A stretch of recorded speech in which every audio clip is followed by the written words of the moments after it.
Hello viewers, তো আপনাদের সাথে আমি অঙ্কুর আর আপনারা দেখছেন চ্যানেল রেসলিং টিভি।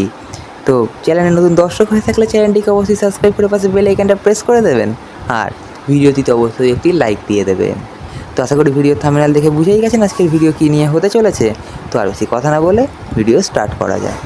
তো গাইস, যে সকল নিউজ এবং রিউমার্সগুলো জানা যাচ্ছে তা কিন্তু বোঝাই যাচ্ছে ডাব্লিউডাব্লিউইতে কিন্তু আবার দ্য রক রিটার্ন করতে পারে।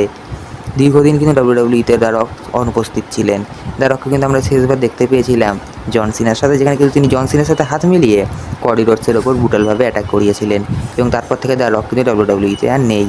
তো বর্তমানে দ্য রকের একটা টুইট এসছে এবং সেই টুইটে কিন্তু বোঝাই গেছে যে দ্য রক নিজে লিখেছেন যে সে কিন্তু শারীরিক অসুস্থ ছিলেন এবং তার ফ্যামিলি প্রবলেমের জন্য সে ডাব্লিউডাব্লিউইতে জয়েন করতে পারছিলেন না। তো আপনারা কিন্তু এটাও জানেন যে দীর্ঘদিন ধরে রোম্যান রেন্স কিন্তু ডাব্লিউডাব্লিউইতে নেই। তো দ্য রকের আগমনকে কেন্দ্র করেই কিন্তু ডাব্লিউডাব্লিউইতে রোম্যান রেন্সকে আবার ফিরতে আমরা দেখতে পাবো এবং আপনারা হয়তো এটাও জানেন যে জন সিনা ডাব্লিউডাব্লিউই থেকে রিটায়ার নিয়ে নেবে। তো দ্য রকের আগমনেই কিন্তু আমরা দেখতে পাবো, তো সেখানেই কিন্তু জন সিনাকে কোনোভাবে ডিস্ট্রাক্ট করবেন এবং সেখানেই কিন্তু রেসলম্যানিয়ার ম্যাচে কডি রোডস জন সিনাকে হারিয়ে দেবে। তো জন সিনার টাইটেল যে ম্যাচটি হারবে সেটা তো আপনারা সকলেই জানেন এবং হয়তো সেটা কডি রোডসই হারাতে চলেছে।